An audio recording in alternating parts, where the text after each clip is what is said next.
With there being a huge number of great WWE superstars throughout the years, it means some truly great performers have fell through the cracks and never won a title of any kind within the promotion. But who are the biggest examples of WWE superstars that went their entire run without gold? Well, that's exactly what we're going to be looking at today. And where better to start than with arguably the most notable of all, Jake the Snake Roberts. Why is Jake Roberts so notable for never winning gold in WWE? Well, because he's one of the greatest of all time. Someone who dominated any territory he appeared in during the 70s and early 80s, whether that be Mid-South, Mid-Atlantic, or Georgia Championship Wrestling. That said, his biggest success undoubtedly came in 80s WWF, as it was there that, with the first boom period making mainstream superstars out of almost everyone on the roster, the Gainesville native was able to rise to the height he would never have previously imagined. One thing he never managed to do while rising to these heights, however, was win a title. Yes, not even the Intercontinental or Tag Team straps. How could such a thing have happened? Well, like we alluded to a moment ago, there was a staggering depth of talent in WWF during the Golden Era, and with there only being 3 belts back then, and one of them pretty much being locked up by Hulk Hogan, it didn't leave a lot of space for many people there to strap themselves up. Now you could argue Jake would have made a perfect Intercontinental Champion at some point, or hell, if the timing is right, he could have even made a great World Champion. After all, few people understood the psychology of the business like he did, and pretty much no one could out-promo him. But in the end, that time just never came, as after spending 6 years there alternating between being one of the company's best babyfaces and best heels, Jake's time with WWF came to an end, as he instead moved over to WCW for a while. And when he finally did return to the Fed a few years later in 1996, the period where he could have been a top guy had passed. Now at this point, the most memorable thing he would be involved in would be losing to Steve Austin at the 1996 King of the Ring, and from there, inspiring his Austin 316 promo. Of course, he wasn't the only person of note on the roster at that point who'd never win a title, as this was also the period where Vader's run in WWF didn't go exactly the plan. Now, you could argue there was a logic behind Jake Roberts never winning any gold in WWF as, like we said, the talent pool was just so deep back then. But in mid-90s WWF, that talent pool was far more shallow on account of so many guys having jumped to WCW. So it was confusing then that the company didn't capitalize on having one of the greatest big men ever on their roster at this point. But failed to capitalize on it they did, and so, despite working for the WWF for 3 years between 1996 and 1998, the Mastodon never won a single piece of hardware.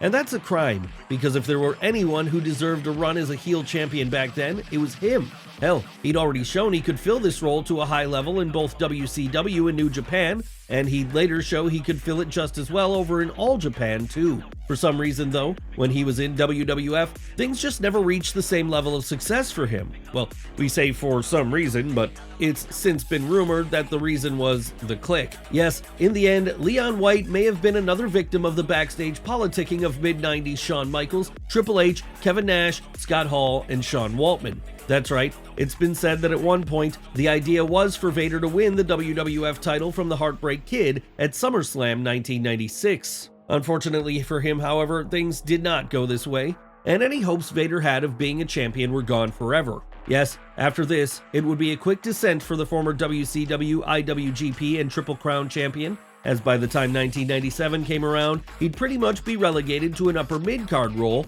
the role he'd remain in all the way until he left the company in 1998 and went somewhere else where his talents would be better utilized. And he wasn't the only one who had to go elsewhere to get the recognition they deserved in the end, because a couple of years prior, the same thing had happened with Bam Bigelow. That's right, despite being a booker who always seemed to favor big men above all else, for some reason, during the New Generation era, Vince McMahon chose not to put a single belt on 2 of the best big men the industry has ever seen, with these being Vader and Bam Bigelow. Of course, while Vader not winning the gold seems particularly egregious, it's not quite the same for Bam Bam, because for as great as he was, there never seemed to be a time where it felt right to put a title on him. No, the reality was always going to be that in the Fed in the mid-90s, the world title was going to be out of reach for him, as that belt was all about 3 people at various points: Bret Hart, Diesel, or Shawn Michaels. And even when a heel monster did occasionally get a chance to hold it, it was folks like Sid who better fit this role as far as the boss was concerned.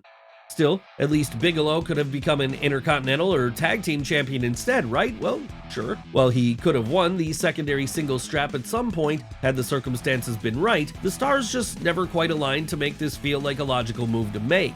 And when it comes to the tag team titles, that would first require the Asbury Park native to be able to play nice with a partner, something his character was never the best at. So because of this then, it was just never going to happen. That said, he did at least get a WrestleMania main event during his time in the WWF, and not many people can say that about their careers. And it wasn't like Bam Bam never won gold anywhere, because after his run with WWF ended, he was able to head over to ECW and there become a world champion on one occasion. Sadly though, the same could not be said for our next subject, because after they joined WCW during the 90s, their career was already all but over. And that makes it all the sadder that Paul Orndorff never won gold in WWF. Why wasn't Mr. Wonderful able to gain some hardware in the WWF? Well, like Jake Roberts, he was a victim of timing. And that's because he came into the promotion during the early 80s, right around the same time as the Golden Era was starting to pick up steam. Hell, he would actually be one of Hulk Hogan's chief rivals during this period, with his house show feud with the Hulkster still being one of the highest drawing ever in terms of ticket sales, even to this day.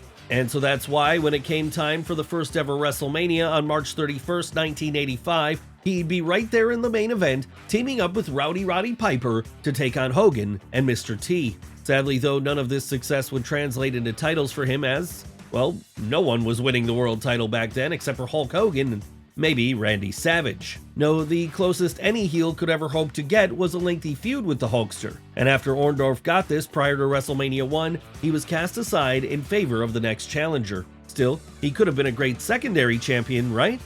Absolutely, and had his health been able to maintain itself, then there's every chance he would have become one. In the end, however, any chances he had of this were squashed on account of a bicep injury that he never allowed to heal fully. That's right, Orndorff suffered from a notable amount of atrophy in his arm, a side effect of him injuring himself during his early 80s feud with Hogan and not taking time off for surgery. After all, this was before the days of guaranteed contracts, so if Orndorff had chosen to put himself on the shelf back then, he'd miss out on some huge paydays, all while also losing his spot at the top of the card too. But while this decision worked out well for him in the short run, in the long run it meant he was never pushed to the very top of the card. And like with Bam Bam Bigelow, it was not a mark of shame on Paul Orndorff's career either, because while he may never have won gold in WWF, he did still get that historic run with Terry Bollea, a run which allowed him to main event WrestleMania 1. On top of that, he also won plenty of gold elsewhere, in places such as Mid-Atlantic and Georgia Championship Wrestling. So don't feel too bad for him, and don't feel too bad for our next subject either, because even if he never won gold in the Fed, Dusty Rhodes will always be one of the biggest legends of the industry. Yes, if you were a territory fan during the 70s and 80s, then there was no bigger babyface on the planet than the American Dream. And that's because using his unique charisma and GOAT-level promo skills, he was able to win the hearts and minds of audiences everywhere. In fact, so good was he actually managed to become world champion multiple times over, including multiple runs with the NWA World's title.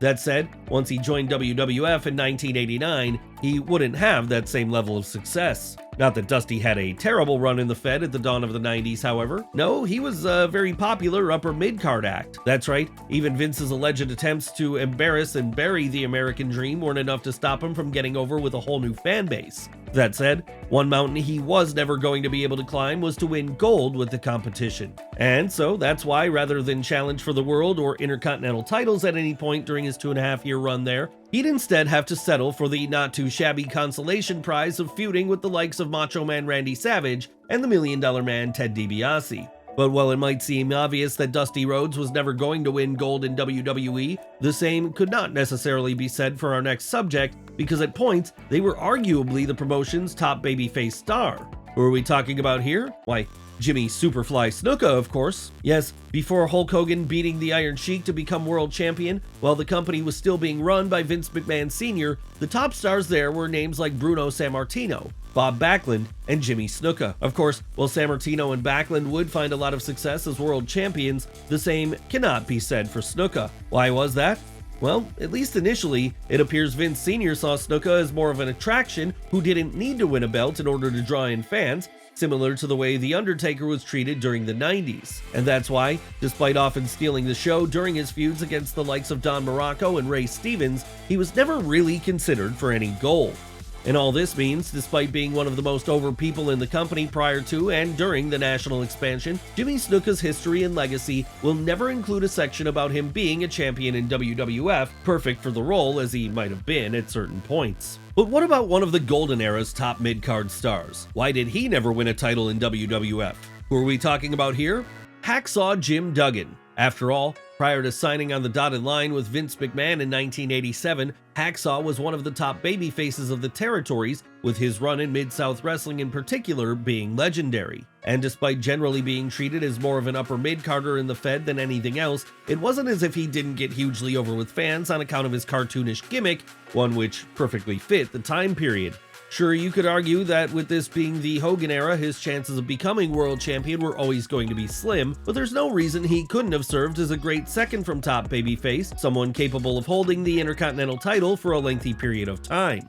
And as it happens, he probably would have done so were it not for one fateful traffic stop on May 26th of that year. That's right, this was the evening where, while driving to his next town with the Iron Sheik, Duggan was pulled over and caught with weed. But that's not the reason WWF were so peeved off about the situation. No, they were upset that the new babyface had been caught traveling with a heel. Yes, well, it might seem wild by today's standards, especially as we were well into the cartoonishness of the Golden Era by then, there was still an attempt to uphold kayfabe at this point, so seeing a babyface and a heel traveling together was a major no-no, and it's this mistake which inevitably soured the boss on his newest signing. Sure, WWF would still use Duggan going forward, but when it came to winning any titles, well, that was no longer a possibility, as the boss didn't feel like he could trust the New York native anymore. And because of that, one of the territory's biggest stars went his whole time in the Fed without capturing a single piece of hardware. Just imagine if something similar had happened nowadays. Something like Cody Rhodes getting caught traveling with Drew McIntyre and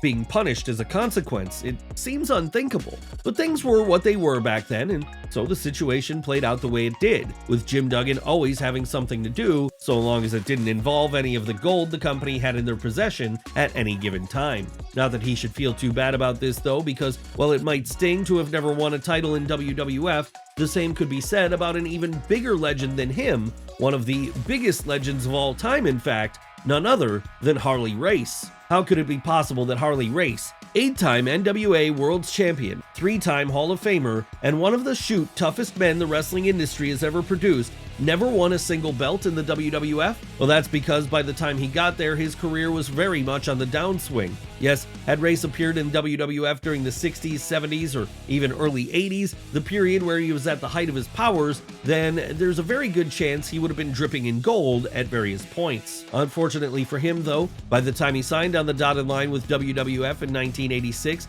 he was 43, an old man by the standards of the day, and so was very much in a late phase of his career where it was all about using his star power to help get others over from more of a mid-card position.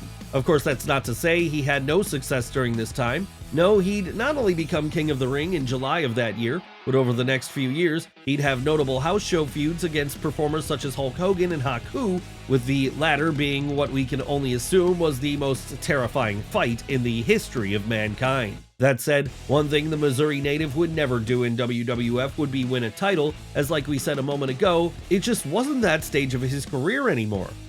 And the same could be said of our next subject in many ways, because despite being an absolute phenomenon down in New Orleans, by the time Junkyard Dog went to WWF in 1984, his days as champion were over. But let's rewind a little because it's important to establish just how big of a star JYD was in Mid-South Wrestling back in the day. Seriously, this guy was so over in Louisiana, it could be compared to the likes of Cody Rhodes in WWE today. In the end though, all that success led to a lot of temptation for the Junkyard Dog, temptation which soon led him down a path of addiction. And that meant once his time in Mid-South finally came to an end, and he chose to take a contract the WWF was offering, he wouldn't be the performer he once was. Yes, now no longer a man with the charisma of Dusty Rhodes and the brawling skills of Terry Funk, JYD never really felt like a main event guy in the Fed, and so that was why, despite spending 5 years there between 1984 and 1988, right at the peak of the Golden Era, and despite getting to feud with the likes of Greg the Hammer Valentine and Harley Race, the North Carolina-born star would never win a single title. Sure, he did come close at one point when he beat the aforementioned Greg Valentine, then Intercontinental Champion, at WrestleMania 1, but as that victory came via countout, it meant the belt never changed hands. And after that, there would be no more title opportunities for JYD in WWF. Would it have been nice if things had been different and he'd gotten a run with the belt? Sure, but the situation was what it was, and nothing was going to change this. That said, when it comes to our next subject, the circumstances were very much right for him to win some gold in WWF, and that makes it all the more puzzling that Lex Luger never did. Yes, Luger was a major babyface star during the late 80s and early 90s in both Jim Crockett Promotions and the company it eventually morphed into, WCW. Hell, at one point, he even became WCW World Champion, with this proving just how much fans were behind him. So once he arrived in WWF in 1993, then, it felt like he was poised to meet with the same level of success, as on the surface of things, he was everything Vince McMahon would want in a top star. For some reason though, despite the boss quickly making the decision to push Lex as his new guy in the wake of Hulk Hogan's exit, he'd never fully pulled the trigger on him by making him champion. No, the closest the Buffalo native would ever get to this would be when he challenged then WWF champion Yokozuna at SummerSlam 1993 and beat him by countout, meaning the title wouldn't change hands. Really, it's been a decision which has been so poured over in the years since on account of how baffling it was, it's still being used as a cautionary tale to this day. In fact, when Cody Rhodes lost to Roman Reigns in the main event of WrestleMania 39, one of the first things many thought was that it was another Lex Luger situation. But while Cody has since been able to overcome this stigma by dethroning the tribal chief, the same could never be said for Lex, because once fans saw him celebrate like he was the new champ that night, despite him not being the new champ, they instead shifted their allegiances over to Bret Hart. And that meant when it came time for WrestleMania 10 a few months later, it would be the Hitman and not Luger who toppled Yokozuna to become the new champion, with Lex at this point being relegated to the role of mid-card tag team act alongside the British Bulldog. Then, once that run was over, he'd serve as the first shot across the bow in the Monday Night Wars when he quit WWF in the summer of 1995, and in a surprise to everyone in the company, appeared on a live episode of Nitro. So again, like with others we've discussed today, you shouldn't feel too bad for him, as he got to have a great career at the end of the day, even if that career never included winning a title in WWE.